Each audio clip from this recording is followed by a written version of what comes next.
নমস্কার, আমি সায়ন্তনী। আজকে কার্শিয়াংয়ের আরও একটি ট্রাভেল ব্লগে আপনাদের সবাইকে স্বাগত জানাচ্ছি।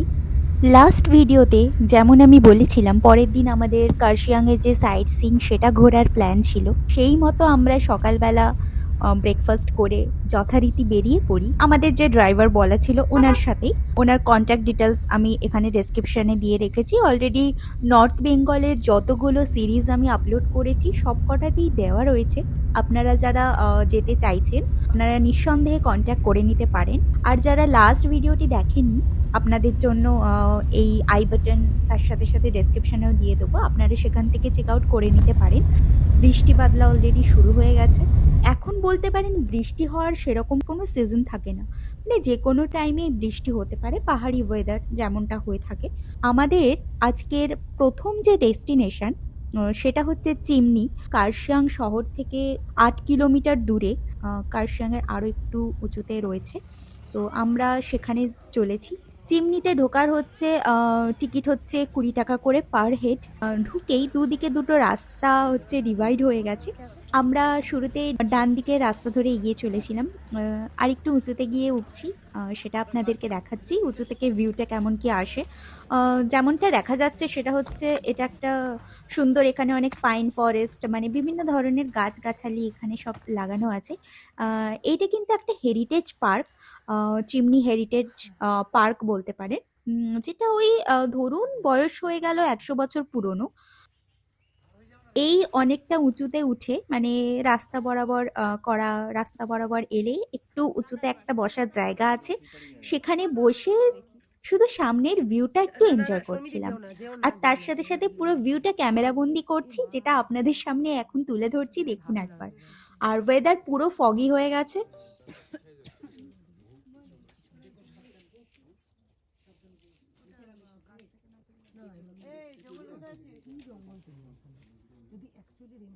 তো এখান থেকে বসে আমরা একটু ছবি তুলে মানে একটু রেস্ট নিলাম, যেহেতু অনেকটা চড়াই উতরাই পেরিয়ে এসেছি, তো সেই কারণে একটু রেস্ট নিয়ে আবার নিচের দিকে একটু নামলাম।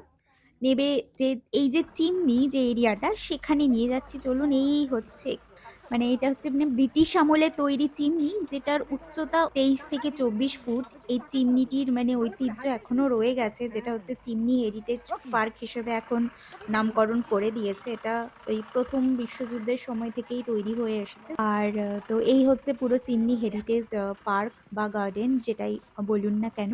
তো এখান থেকে তাড়াতাড়ি আমরা ঘুরে রওনা দিয়ে পড়লাম আমাদের পরের যে ডেস্টিনেশন সেটা।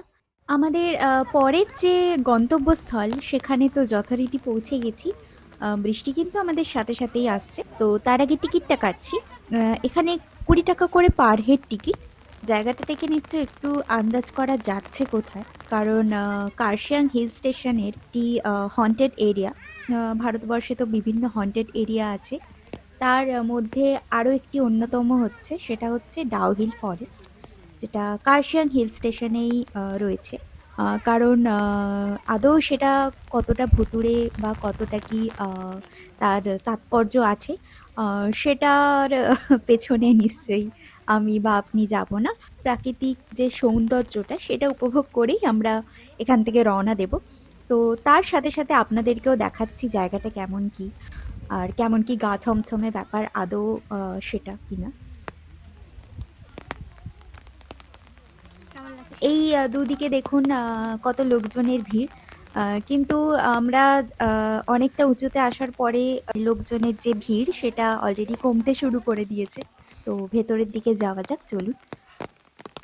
এখানে বেশ সুন্দর সুন্দর মানে পাইন গাছ তো আছেই, তার সাথে সাথে বেশ সুন্দর করে ফটো জোন টাইপের করা রয়েছে। যেমন অনেকটা খানিকটা মিল পাচ্ছি লামাহাটার মতো, যেটা নিশ্চয়ই আপনারা দেখে থাকবেন। আমি লামাহাটারও জায়গাটা কভার করেছি। আমরা এখন ডাউহিল ফরেস্টের দিকে হেঁটে চলেছি। সত্যি কথা বলতে অনেকে তো বলছে এখানে ভুতুড়ে ভুতুড়ে, তো এখনো অবধি সেরকম কোনো ফিলিংস আসছে না আমাদের। আর যদি আমার কন্টেন্ট একটু হলেও ভালো লাগে তাহলে চ্যানেলটিকে প্লিজ সাবস্ক্রাইব করে দেবেন, কারণ অনেকেই ভিডিও দেখেন কিন্তু সাবস্ক্রাইব করেন না। তো সেই কারণে আমার কন্টেন্ট যদি আপনাদের একটু হলেও মনে হয় যে ভালো লাগছে তাহলে চ্যানেলটিকে সাবস্ক্রাইব করার অনুরোধ রইল। আর ভিডিওটি পছন্দ হলে লাইক শেয়ার করুন। আর কোনো মতামত থাকলে অবশ্যই আমাকে জানান, আমি সেখানে উত্তর দেব। কমেন্ট করে জানান, আমার সেটা ভালো লাগবে।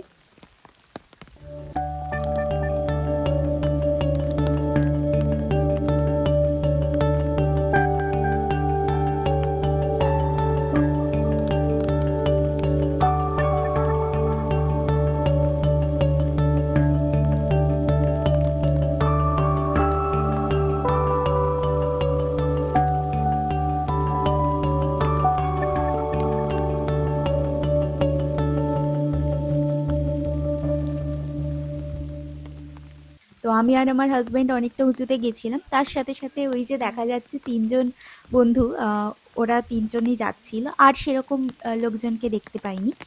আর বৃষ্টি যথারীতি হয়ে হ্যাঁ, যাচ্ছে, যার কারণে রাস্তাগুলো একটু স্লিপারি হয়ে গেছে।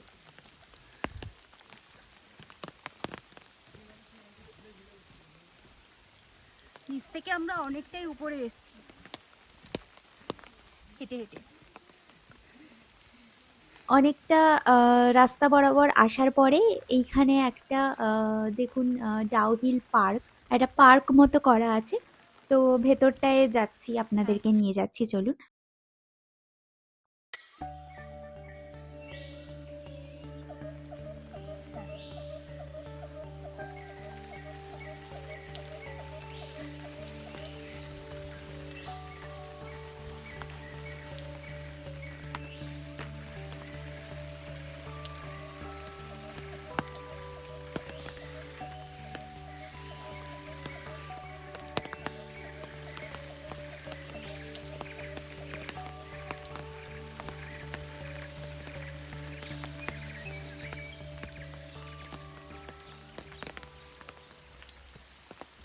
পার্ক থেকে বেরিয়ে আরেকটু সামনের দিকে এগিয়ে গেলে দুদিকে দুটো রাস্তা দেখুন ভাগ হয়ে গেছে। তো কোনটায় মানে কোন দিকে যাব সেটা বুঝতে পারছি না। তো যথারীতি বাঁ দিকের রাস্তাটা নিলাম। আর হ্যাঁ, এই যে রাস্তাটা, এই রাস্তাটা কিন্তু অলরেডি ডেথ রোড যেটা, সেটা কিন্তু অলরেডি শুরু হয়ে গেছে। তো আমরা ডেথ রোডের দিকে এগিয়ে চলেছি। তো রাস্তাগুলো দেখুন, মানে দেখাচ্ছি দেখুন, মানে কেমন এবড়ো খেবড়ো হয়ে গেছে, মানে রাস্তাগুলো খারাপ হয়ে গেছে। আর আরেকটু উঁচুতে গিয়ে দেখছি মানে চারিদিকে হচ্ছে এই কাঁটা তারের বেড়া টাইপের করা আছে।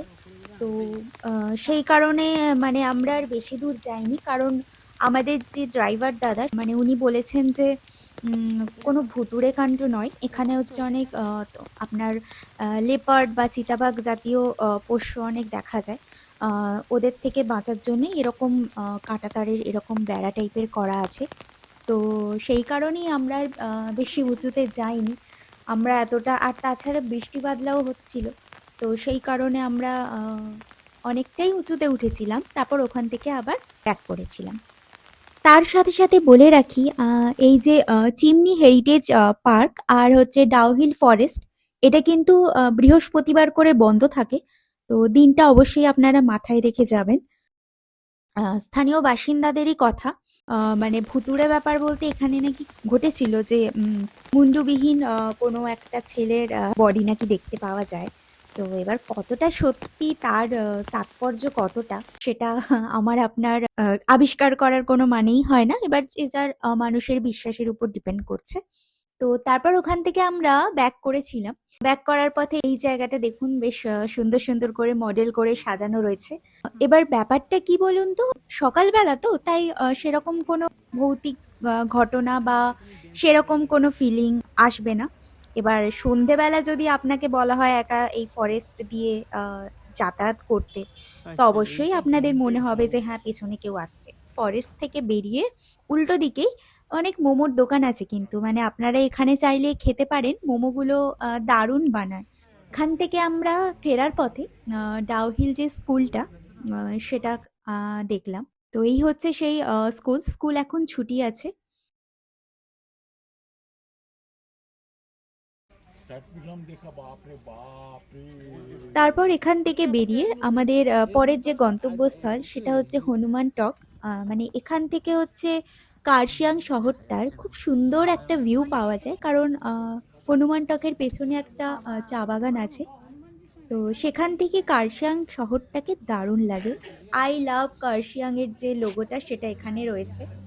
তো এখান থেকে বেশ সুন্দর একটা নিচের দিকে দেখুন কি সুন্দর একটা জায়গা, কিন্তু ফগি হওয়ার কারণে তো ক্লিয়ার দেখতে পাওয়া যাচ্ছে না। তো বিশাল বড় একটা স্ট্যাচু। তো ঠিক তার পেছন দিকেই চা বাগানটা পড়বে। এখান থেকে কিন্তু দারুণ ভিউ পাওয়া যায়। আর চা বাগানটা দেখুন কি সুন্দর। মানে চা বাগান তো সুন্দর হবেই, শুধু কার্শিয়াংয়ের এই পার্টিকুলার এরিয়া নয়, মানে যে কোনো জায়গা থেকেই কিন্তু পাহাড়ের একটা সুন্দর ভিউ পাওয়া যায়, তাই না?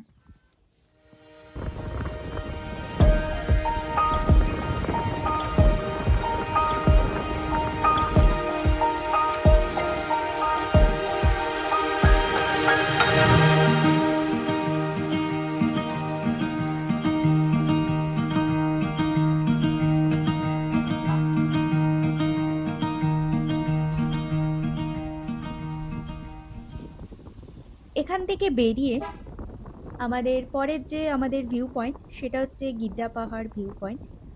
কাছেই, বেশি দূরে নয়। এই চললাম আমরা গিদ্দা পাহাড় ভিউ পয়েন্টে। এবার মনে হচ্ছে সূর্যি মামার দেখা মিলবে, কারণ ফগি ওয়েদারটা আস্তে আস্তে সরছে আর বেশ সূর্যের দেখা মিলছে। তো যার কারণে ভিউটা কি দুর্দান্ত, ভিউটা ক্যামেরা বন্দি কি করব, মানে নিজেই দৃশ্যটা উপভোগ করছি। আর নিচে মানে আমাদের যাওয়ার আর ইচ্ছা হলো না, কারণ অনেকটা হেঁটে নিচের দিকে যেতে হবে। মানে এখান থেকেই যা দৃশ্য মিলছে, নেতাজি সুভাষচন্দ্র বোস ওনার একটা মিউজিয়াম আছে এখানে ঠিক গিদ্দা পাহাড়ের উল্টো দিকেই। তো সেই মিউজিয়ামে আমরা মানে ভেবেছিলাম, আমাদের প্ল্যানিং ছিল যাব, কিন্তু ওই টাইমে বন্ধ ছিল তাই আমরা ঘুরতে পারিনি। কিন্তু আপনারা যারা আসবেন অবশ্যই নেতাজি মিউজিয়ামটা অবশ্যই ভিজিট করবেন। আর ওটা কিন্তু ফ্রি অফ কস্ট। ভেতরে কিন্তু ক্যামেরা বা ফটো তোলা নিষেধ, যেটা প্রত্যেকটা মিউজিয়ামেই থাকে কম বেশি। এবার আমাদের তারপরে আরও ২-৩টে জায়গা ছিল, কিন্তু আস্তে আস্তে ওয়েদারটা খারাপ হচ্ছিল, বৃষ্টিও বাড়ছিল। এই যে এখন সূর্য দেখলেন, আবার খানিকক্ষণ বাদে আবার ওয়েদারটা খারাপ হচ্ছিল, যার কারণে আমরা স্কিপ করে কার্শিয়াং ট্যুরিস্ট লজে আমরা ফিরে গেছিলাম। কি বলবো, মানে কার্শিয়াংয়ে দেখা সবথেকে বেস্ট ভিউ পয়েন্ট আমার গিদ্দা পাহাড় ভিউ পয়েন্টটা লেগেছে, দারুণ লেগেছে। এবার বলে দিই গাড়ি ভাড়া কত কি পড়তে পারে। কার্শিয়াংয়ের এই সাইট সিইং সমেত গাড়ি ভাড়া মোটামুটি ওই ২ থেকে ২.৫-র মধ্যে পড়বে। এই হচ্ছে আমাদের যা যা যাবতীয় ইনফরমেশন যতটুকুনি আমরা এক্সপিরিয়েন্স গ্যাদার করেছি সেটাই আপনাদের সামনে তুলে ধরেছি। তো আমাদের পরের দিনের ট্রেন ছিল বন্দে ভারত। এবার কার্শিয়াং থেকে এনজেপি স্টেশন আমাদের গাড়ি ভাড়া পড়েছে ২৫০০। কার্শিয়াংকে বিদায় জানিয়ে এবার আমাদেরকে বাড়ির পথে রওনা দিতে হবে। আমাদের ফেরার যে ticket NJP two Howrah Vande Bharat express, train number হচ্ছে 22302। শুধু বুধবার ছাড়া প্রত্যেকটা দিনই এই বন্দে ভারত অ্যাভেলেবেল।